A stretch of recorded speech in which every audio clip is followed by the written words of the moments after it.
రోడ్ల విస్తరణ, భవన సముదాయాల నిర్మాణం, మౌలిక సదుపాయాల కల్పన, రవాణా వ్యవస్థల ఏర్పాటు ఇలా పని ఏదైనా మొదట నష్టపోతోంది వృక్షజాతి. ఫలితంగా వందల ఏళ్ల నాటి వృక్ష సంపద కనుమరుగవుతోంది. నరికివేతను చూసి అయ్యో అనేవారి తప్ప ప్రత్యామ్నాయం గురించి ఆలోచించేవారు తక్కువ. ఓ ప్రకృతి ప్రేమికుడు మాత్రం గొడ్డలి వేటుకు బలయ్యే వృక్షాల్ని అక్కున చేర్చుకుని పునర్జన్మ ప్రసాదిస్తున్నాడు. అరుదైన మొక్కలు, వృక్షాలు ఎక్కడ కనిపించినా వ్యయ ప్రయాసాలు కోర్చైనా వాటిని తన వ్యవసాయ క్షేత్రానికి తరలిస్తున్నాడు. మొక్కవోని దీక్షతో ముందుకు సాగుతున్నాడు.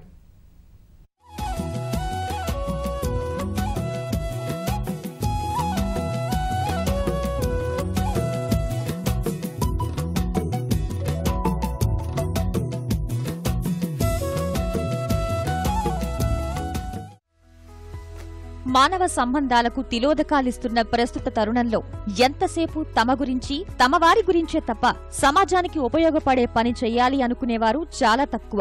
అలాంటి వారికి కనువిప్పు కలిగించేలా తమ ఇష్టాన్ని జోడించి నలుగురికి ఉపయోగపడేలా పనులు చేసేవారున్నారు. అలాంటి కోవకే చెందుతాడు రామ్దేవ్ రావు. మొక్కలంటే తనకు ఎంతో ప్రాణమని చెప్పే రామ్దేవ్ రావు ఓ వ్యాపారవేత్త. వ్యాపార లావాదేవీల నిమిత్తం ప్రపంచ నలుమూలలా పర్యటిస్తారు. రామ్దేవ్ తండ్రి అటవీ శాఖలో గుత్తేదారుగా పనిచేయటం వల్ల అడవుల్లో తిరుగుతూ అక్కడ పెరిగే వివిధ రకాల మొక్కలపై అవగాహన పెంచుకునేవారు.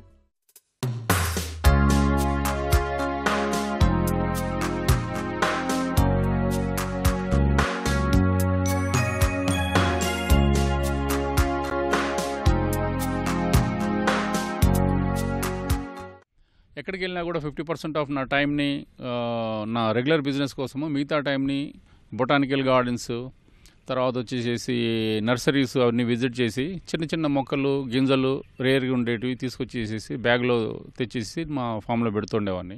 అలా మొదలై తర్వాత వ్యాపార రంగంలో స్థిరపడిన రామ్దేవ్ ఓవైపు ఆ వ్యవహారాలు చూసుకుంటూనే మరోవైపు అరుదైన మొక్కల సేకరణను అలవాటుగా మార్చుకున్నారు.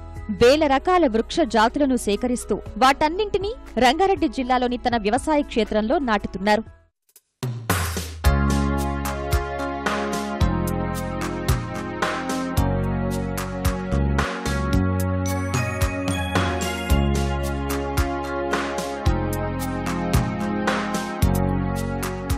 ఒక 100 ఎకరాలలో ఒక బొటానికల్ గార్డెన్ నా ఓన్గా తయారు చేసేసి అందరికీ ఒక ఇనిషియేటివ్గా ఉందామని చెప్పి నాకు అనిపిస్తుంది.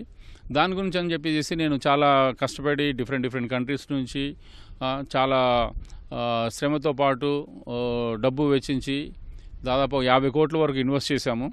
పక్కనే కనిపించే మొక్కల్ని తీసుకొచ్చి నాటటానికి ఇబ్బంది పడే ఈ రోజుల్లో అరుదుగా కనిపించే వృక్ష సంపద ఎక్కడున్నా వాటిని తీసుకొచ్చి పెంచడం రామ్దేవ్కు అలవాటు. ఇందులో భాగంగా Argentina, Uruguay, Brazil, China, Italy, Mexico వంటి దేశాల నుంచి వివిధ రకాల వృక్షాలను దిగుమతి చేసుకుంటున్నారు.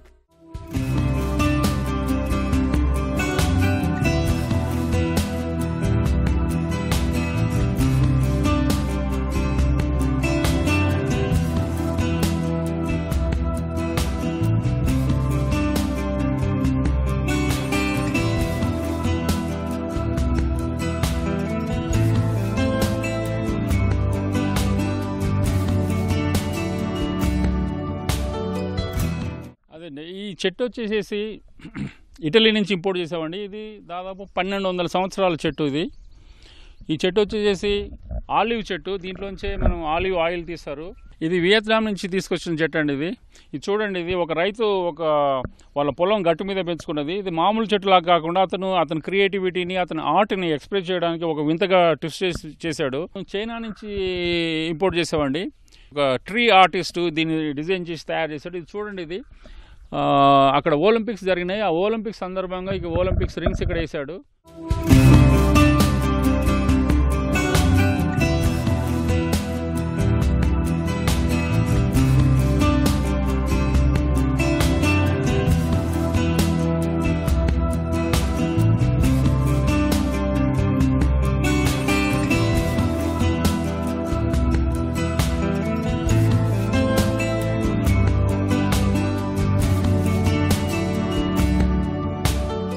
ఇప్పటివరకు 15,000 వృక్షాలను సేకరించిన రామ్దేవ్రావు నరికివేతకు సిద్ధంగా ఉన్న భారీ వృక్షాల్ని సైతం తీసుకొచ్చి వాటికి తిరిగి ప్రాణం పోయడం అలవాటుగా చేసుకున్నారు.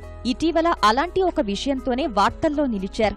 మహేశ్వరంలోని మన్సాన్ పల్లిలో ఓ రైతు తన వ్యవసాయ క్షేత్రాన్ని స్థిరాస్తి వ్యాపారులకు అప్పగించడం, అందులో ఉన్న 1500 ఏళ్ల నాటి ఆఫ్రికా జాతికి చెందిన భారీ వృక్షాన్ని వాళ్లు తొలగించేందుకు సిద్ధమవడం తెలుసుకుని ఆ చెట్టుకి తిరిగి ప్రాణం పోశారు. తనే కొనుగోలు చేసి వ్యవసాయ క్షేత్రానికి తరలించారు.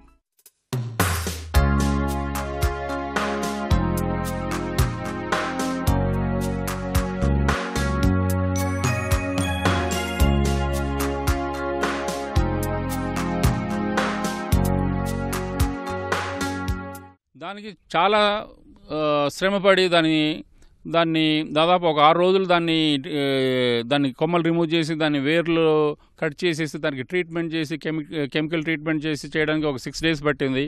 అట్లాగే 150 టన్ క్రెయిన్లు 2 ఉపయోగించాము. తర్వాత ట్రైలరు హైదరాబాద్లోనే లేదు, దాన్ని మోసగలిగే ట్రైలరు 85 టన్ ఉంది అది. అందుకని చెప్పేసి బాంబే నుంచి స్పెషల్గా ఒక ట్రైలర్ తెప్పించాము. దాదాపు 10 నుంచి 11 లక్షల వరకు మాకు ఖర్చు వచ్చింది టోటల్గా. దాన్ని కాపాడాము. అలాగే రహదారుల వెడల్పు సమయంలో ఇరువైపులా ఉన్న పెద్ద పెద్ద మర్రి వృక్షాలను R&B సిబ్బంది నరికివేస్తుంటే చలించిపోయిన రామ్దేవ్రావు డబ్బులు వెచ్చించి మరీ వాటిని ట్రాన్స్లొకేషన్ పద్ధతిలో తన క్షేత్రానికి తరలించి పునర్జీవం పోశారు.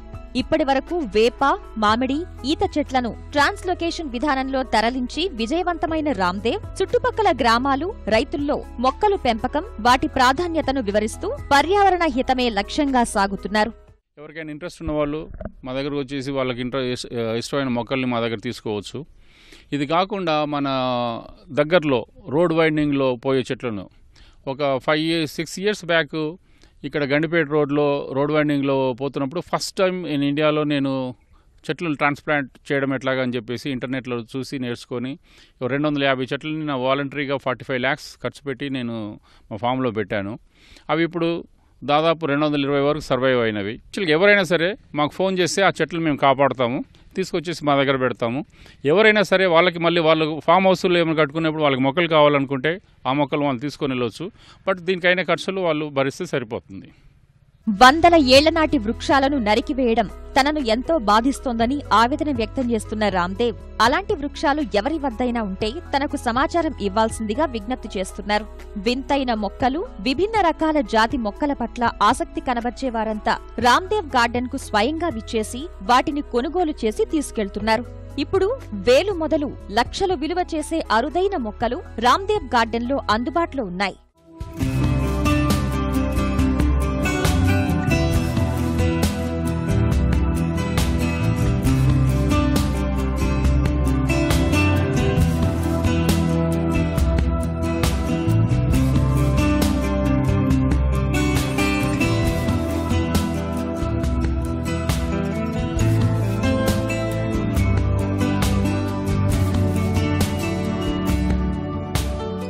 యాక్చువల్గా ఒక ఫుల్లీ గ్రోన్ చెట్టు దాదాపు ఒక 100 సంవత్సరాలు లేకపోతే 50 సంవత్సరాలు ఉన్న చెట్టు, మంచిగా గుబురుగా ఉండే చెట్టు మనకి 60 లక్షల విలువ చేసే ఆక్సిజన్ని ఎవ్రీ ఇయర్ మనకి ఇస్తుంది. మనం దానికి ఇంత ఒక చెంబు నీళ్ళు కూడా పోయాల్సిన పని లేదు ఆ పెద్ద వృక్షం అయిన తర్వాత.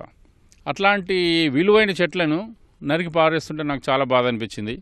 దాని గురించి అని చెప్పేసి నేను కొన్ని నా తాహతుకు తగ్గట్టుగా కొన్ని రేర్ మొక్కలను తీసుకొచ్చాను, మా ఫామ్లో పెట్టాను. మిగతా వాళ్ళని కూడా ఇనిషియేట్ అయ్యి ఇలాగ మొక్కల్ని కాపాడాలని చెప్పేసి నేను అంటున్నాను. ప్రపంచంలో ఎక్కడా లేని విధంగా దేశంలో బొటానికల్ గార్డెన్స్ ను తీర్చిదిద్దడం కోసం ఆయా రాష్ట్ర ప్రభుత్వాలు, ముఖ్యమంత్రులు, అధికారులు సహా ఎంతో మందిని రామ్దేవ్ సంప్రదించారు. అయినా ఎవరూ ఆసక్తి చూపకపోవడం వల్ల తనే ఆ దిశగా ముందడుగు వేశారు. 100 ఎకరాల్లో బొటానికల్ గార్డెన్ ఏర్పాటే లక్ష్యంగా పెట్టుకున్నారు. ఆయన ఇప్పటివరకు మొక్కల సేకరణ కోసం 50 కోట్ల వరకు ఖర్చు పెట్టారంటే ఆశ్చర్యం వేయక మానదు. తన లక్ష్యాన్ని సాధించడం కోసం మరో 50 కోట్లు వెచ్చించేందుకు సిద్ధంగా ఉన్నారు. వృక్షాలు నరికివేయడం ఎంత సులువో వాటిని కాపాడటం అంత కష్టం. ఈ విషయాన్ని పట్టించుకునేవారే కరవయ్యారని ఆవేదన వ్యక్తం చేస్తున్నారు రామ్దేవ్. ఒక్క ఊర్లో ఒక గ్రూపు వాళ్ళు 200 మహావృక్షాలను నరికేస్తున్నారు. ఒక్క మొక్క నాడదామని చెప్పేసి ఒకరికొకరు ఫీలింగ్ లేదు. ఇక్కడ ఎండాకాలంలో వచ్చేసి వర్షాలు లేక గత 2 సంవత్సరాల నుంచి ఒక్కొక్క రైతు 200 బోర్లు వేశారు మొత్తం ఈ ఊరు విలేజ్ మొత్తంలో. ఇవన్నీ వర్షాలు ఎందుకు లేకుండా పోతున్నాయంటే ఒకటే సింపుల్, ఇది వృక్ష సంపద లేక. ఇప్పుడు ఎడారి అయిన సిచ్యువేషన్లో ఉండడానికి ఇంకా ఎడారి అవుతుంది తప్ప దాని గురించి ఇంకా ఇదే సిచ్యువేషన్ లేదు. రామ్దేవ్ బొటానికల్ గార్డెన్లో 12 నుంచి 15 వేల వరకు చెట్లున్నాయి. ఇందులో దాదాపు 1000 రకాల వృక్ష జాతులున్నాయి. ఇవే కాకుండా మరిన్ని జాతులకు చెందినవి, వింతైనవి తీసుకువచ్చి నాటాలన్నది ఇతని ఆశయం. చూసేవారికి అదో దృశ్య కావ్యంలా కనిపించాలన్నది రామ్దేవ్ తాపత్రయం. ఇంపార్టెన్స్ ఎందుకు అనంటే యాక్చువల్గా మనం వచ్చేసి అందరూ ఇక్కడ జూ అనేది కామన్ అయిపోయింది. యాక్చువల్గా మన స్టేట్లో దాదాపు అంటే మన 2 స్టేట్లు కలిపితే 5 జూలు ఉన్నాయి, కానీ ఒక్క బొటానికల్ గార్డెన్ లేదు. ఇప్పుడు జూకి వెళ్ళి మన విద్యార్థులు కానీ పెద్దలు కూడా జంతువులను చూసి ఎంజాయ్ చేస్తుంటారు. అట్లాగే చెట్లు కూడా అన్ని రకాల వింతైన చెట్లు ఉన్నాయి. అలాంటి వింతైన చెట్లు పెట్టి ఒక బొటానికల్ గార్డెన్ చేస్తే అందరికీ ఎడ్యుకేటివ్గా ఉంటుంది, మిగతా వాళ్ళకి ఇన్స్పిరేషన్గా ఉంటుంది. తర్వాత వచ్చేసి ఈ ఎన్విరాన్మెంట్కి హెల్ప్ చేసిన విధంగా ఉంటుంది. జంతు ప్రదర్శనశాలలు పెట్టినట్టే బొటానికల్ గార్డెన్స్ ఎందుకు ఏర్పాటు చేయకూడదని ప్రశ్నించే రామ్దేవ్, పండగలు పబ్బాలకు ఇతరులకు మొక్కల్ని కానుకగా ఇవ్వడం కూడా అలవాటు చేసుకుంటే సమాజానికి మరింత మేలు చేసిన వారవుతారని అంటున్నారు. సంప్రదాయానికి భిన్నంగా ఇచ్చే ఇలాంటి బహుమతులు తీసుకున్నవారు కూడా వాటి వల్ల స్ఫూర్తి పొందుతారన్నది ఆయన ఉద్దేశం. దయచేసి ప్రతి ఒక్కరూ వాళ్ళ పుట్టినరోజు లేకపోతే వాళ్ళ ఇంట్లో ఎవరైనా పుట్టినరోజు ఎలాంటి ఏదైనా గుర్తుగా వాళ్ళ మంచి సిచ్యువేషన్కి మంచి దీనికి వాళ్ళకు జాబ్ వచ్చినప్పుడు ఒక జాబ్కి వచ్చిన ఆనందంలో ఒక చెట్టు నాటండి. వాళ్ళ పిల్లలు పుట్టినప్పుడు ఆనందంలో ఒక మొక్క నాటండి. పెళ్ళైనప్పుడు భార్యాభర్తలు 2 మొక్కల్ని దగ్గర పెట్టి పాతండి. ఆ గ్రోత్ని చూసి వాళ్ళే హ్యాపీగా ఫీల్ అవుతారు.